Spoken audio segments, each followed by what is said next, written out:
नमस्कार दोस्तों, आप सभी का स्वागत है आपके अपने नर्सिंग चैनल पर जिसका नाम है टारगेट नर्सिंग ऑफिसर्स।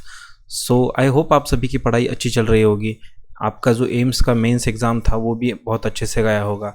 ये वीडियो में हम जो प्रीवियस ईयर के जो मोस्ट रिपीटेड क्वेश्चंस है उसको यहाँ पर डिस्कस कर रहे हैं।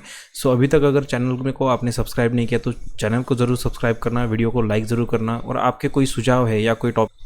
आज का पहला सवाल है, amputation that include all level of the thighs amputation from the hip to the knee joint is known as. यहाँ पर पूछा है कि हिप से नी जॉइंट के बीच में अगर यहाँ पर हम एम्पुटेशन करते हैं तो उसे क्या कहा जाता है।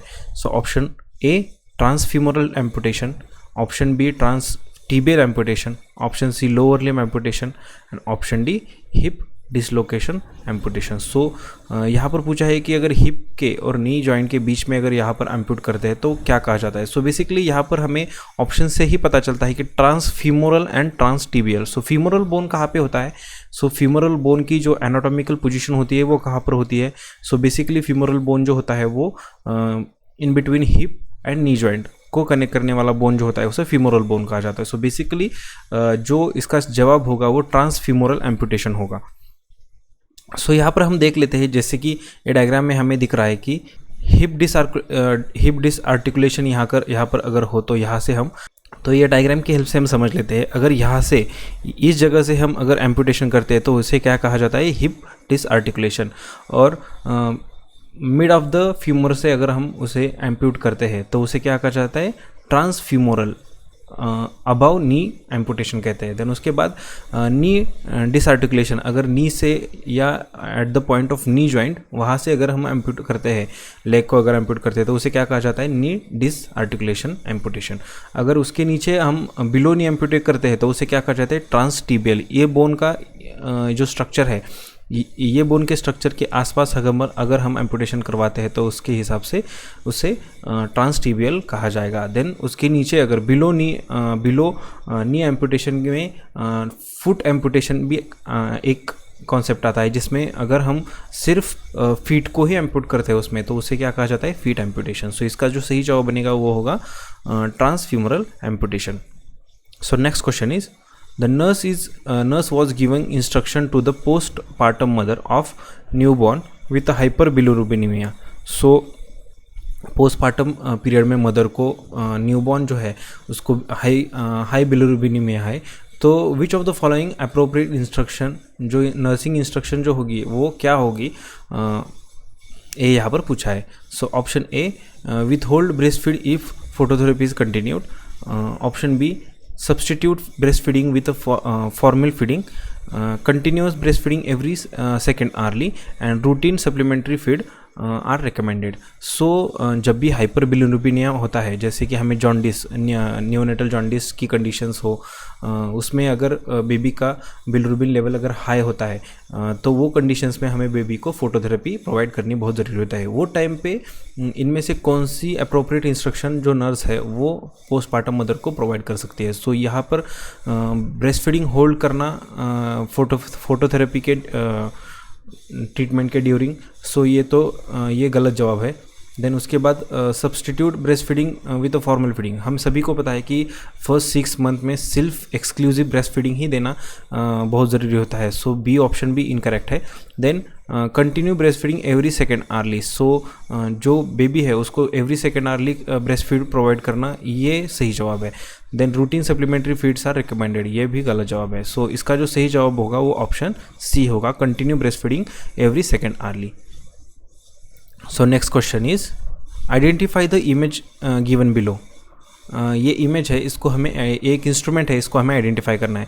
अगर आपको इंस्ट्रूमेंट देख के इसका नाम पता चल रहा है तो प्लीज़ कमेंट बॉक्स में लिख देना। Options are monopolar cautery, bipolar cautery, harmonic scalpel and surgical scalpel.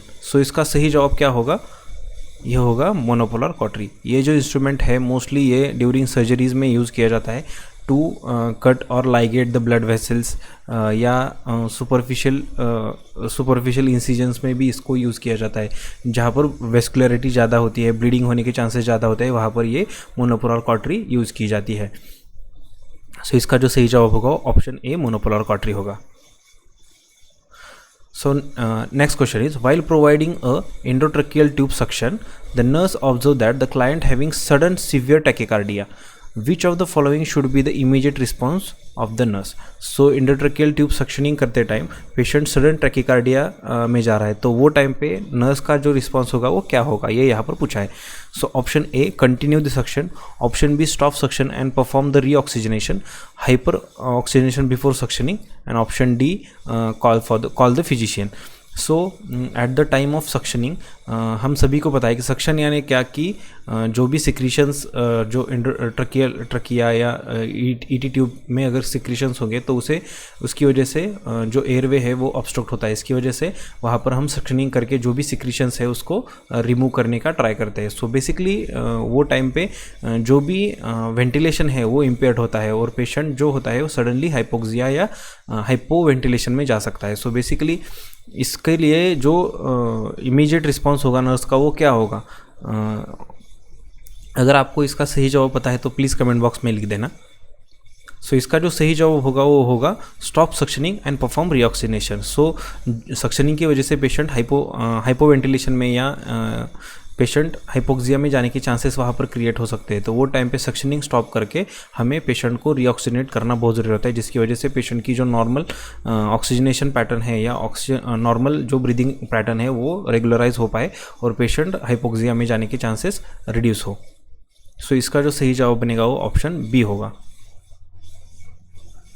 Next question is, the needle in the image is used for. So यहाँ पर एक निडल दी है, ये कौन से पर्पज़ के लिए यूज़ की जाती है यहाँ पर पूछा गया है. सो अगर ये निडल देख के आपको अगर पता चल रहा है कि ये निडल किस चीज़ के लिए यूज़ की जाती है तो जल्दी से कमेंट बॉक्स में लिख देना कि ये निडल किस चीज़ के लिए यूज़ की जाती है. उससे पहले अगर अभी तक चैनल को सब्सक्राइब नहीं किया तो प्लीज़ चैनल को सब्सक्राइब कीजिए, वीडियो को लाइक ज़रूर कर देना और अगर कुछ क्वेरी हो तो कमेंट बॉक्स में ज़रूर लिखना. सो ऑप्शंस देख लेते हैं इसके. Bone marrow biopsy needle, then laparoscopic procedure needle, then lumbar puncturing needle and blood sampling needle. So इसका सही जवाब क्या होगा. ब्लड सैम्पलिंग निडल हम सभी को पता है इस तरह की नहीं होती, लंबार पंक्चरिंग निडल भी इस तरह से नहीं होती. जो बोन मैरो बायोप्सी के लिए भी इस तरह की निडल यूज़ नहीं की जाती.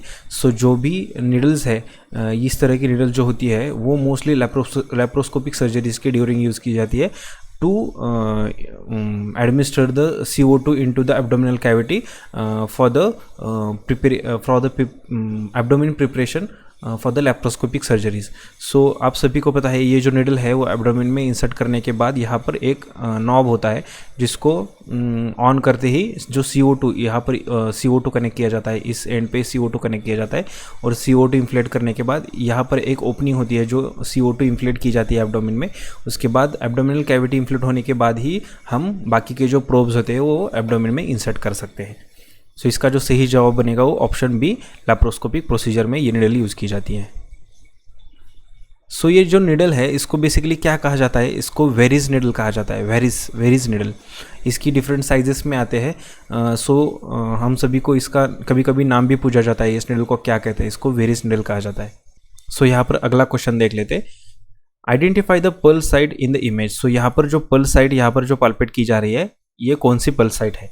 Option A carotid, option B occipital, option C temporal, option D popliteal. So ये जो पल्स साइट जो है इसे क्या कहा जाता है, इसे ऑप्शन सी टेम्पोरल साइट कहा जाता है.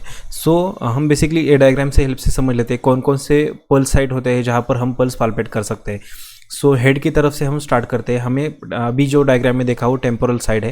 देन उसके बाद नेक के अराउंड हम कैरोटिड जो कैरोटिड आर्टरी होती है उस पर हम पल्स पाल्पेट कर सकते हैं. उसके बाद अपाइकल पल्स जो होती है वो चेस्ट पे हम पाल्पेट कर सकते हैं. देन जो क्यूबाइडल फोसा है वहाँ पर ब्रैकियल जो पल्स साइट होती है वो वहाँ पर प्रेजेंट होती है. देन मोस्टली यूज़ की जाने वाली जो पल्स साइट होती है वो रेडियल पल्स होती है जो हम मोस्टली पेशेंट में to assess the pulse mostly ये यूज़ करते हैं. देन फेमोरल पल्स जो होती है वो यहाँ पर हम पाल्पेट करते हैं. फीमोरल जो ट्रायंगल होता है वहाँ पर हम फीमोरल पल्स पाल्पेट कर सकते हैं. देन जो पॉपुलेटल पल्स जो होती है वो बिहाइंड द नी जो होता है वहाँ पर हम पॉपुलेटल आर्टरी या पॉपुलेटल पल्स पाल्पेट कर सकते हैं. Then dorsal pedis and posterior tibial pulse जो होते हैं वो यहाँ पर हम पाल्पेट कर सकते हैं। तो आई होप आप सभी को जो पल्स साइट है पूरे बॉडी में के वो सारे यहाँ पर पूरे कवर करने की हमने यहाँ पर ट्राई किया है। आई होप आप सभी को ये पता चल गए होंगे। सो एक बार वीडियो पॉज करके फिर से अच्छे से एक बार पढ़ लेना, जिससे कि आपको रिवाइज हो पाए। So next question is death of the person, after the death of the person how long cornea can be preserved. So अगर पेशेंट का डेथ हुआ है उसके बाद कितने देर के लिए हम कॉर्निया प्रिजर्व कर सकते हैं? For 2 hours, for 6 hours, for 8 hours and for 12 hours. So basically जो कॉर्निया जो होता है वो हम 6 आवर के लिए यहाँ पर प्रिजर्व कर सकते हैं। सो हम सभी को पता है अगर पेशेंट ब्रेन डेड हो, सिर्फ ब्रेन डेड पेशेंट है, तो हम उसे यहाँ पर क्लिनिकली डेड कंसिडर करते हैं। बट सपोज पेशेंट वेंटिलेशन पे है, वेंटिलेटर पे है और पेशेंट के बाकी ऑर्गनिक फंक्शनिंग में है बट ब्रेन पूरी तरह से डेड हो चुका है, वो टाइम पे पेशेंट के जो बाकी के ऑर्गन्स है उसको हम ज़्यादा टाइम तक प्रिजर्व कर सकते हैं। बट अगर पेशेंट वेंटिलेशन पे नहीं है या वेंटिलेटर पे नहीं है तो वो टाइम पे सिर्फ 6 आवर्स के लिए ही हम उसके कॉर्निया को प्रिजर्व कर सकते हैं। बाकी के ऑर्गन जो है उसके टाइम पीरियड डिफरेंट है, तो वो हम किसी और वीडियो में डिस्कस करेंगे। बट अभी के लिए जो पर्सन का डेथ होने के बाद जो कॉर्निया प्रिजर्वेशन टाइम होता है वो होता है 6 आवर्स। सो इसका सही जवाब होगा option B 6 hours. So next question is Jackson port drain was used in all of the following surgeries except। So JP drain जो होता है, हम शॉर्ट फॉर्म में JP drain कहते हैं, वो कौन सी सर्जरी में यूज़ नहीं किया जाता, ये यहाँ पर पूछा है। Option A thoracic surgeries, option B head and neck surgeries, option C abdominal surgeries and option D breast reconstructive and reduction and breast reconstructive surgeries. So कौन सी सर्जरी में हम जेपी ड्रेन का यूज़ नहीं करते? सो आई होप आप सभी को जेपी ड्रेन क्या होता है, किस तरह के होता है, वो सभी इसके बारे में पता होगा। सो जो जेपी ड्रेन जो होता है वो mostly head and neck surgery में यूज़ नहीं किया जाता। सो इसका एक स्पेसिफिक रीज़न है, क्योंकि इसमें जो वैक्यूम क्रिएट किया जाता है, इस तरह से कुछ जेपी ड्रेन दिखाई देता है, जिससे कि यहाँ पर सक्शन क्रिएट करने के बाद इसको कंप्रेस करके सक्शन क्रिएट किया जाता है और ये जो ट्यूबिंग्स होती है वो सर्जिकल साइट में प्लेस की जाती है, जिससे कि कोई भी फ्लूइड एक्यूमुलेशन या फ्लूइड सिक्रीशंस अगर पॉसिबली वुंड साइड पे हो तो उसको यहाँ पर एब्सॉर्ब किया जा सके। सो बेसिकली जो हेड एंड नेक सर्जरीज में मोस्टली जेपी ड्रेन यूज़ न करने का कारण वहाँ पर एक्सेसिव प्रेशर क्रिएट नहीं कर सकते या एक्सेसिव वैक्यूम वहाँ पर हम क्रिएट नहीं कर सकते। उसकी वजह से जो अमाउंट ऑफ वैक्यूम वहाँ पर क्रिएट होता है जेपी ड्रेन की वजह से, it may causes the harm to the internal organs in the head and neck sides. So इसकी वजह से यहाँ पर जेपी ड्रेन मोस्टली यूज़ नहीं किया जाता। So next question, which of the following drugs causes the urine colour, which of the following drug causes red colour urine? So option A streptomycin, option B rifampicin, option C ethambutol, option D isoniazid. So अगर आप में से किसी को इसके बारे में पता है कि ये ड्रग्स कौन सी कंडीशंस में यूज़ किए जाते हैं तो मुझे कमेंट बॉक्स में लिख के ज़रूर बताना ये ड्रग्स मोस्टली कौन सी कंडीशंस में यूज़ किए जाते हैं या कौन सी कंडीशंस में स्टार्ट किए जाते हैं।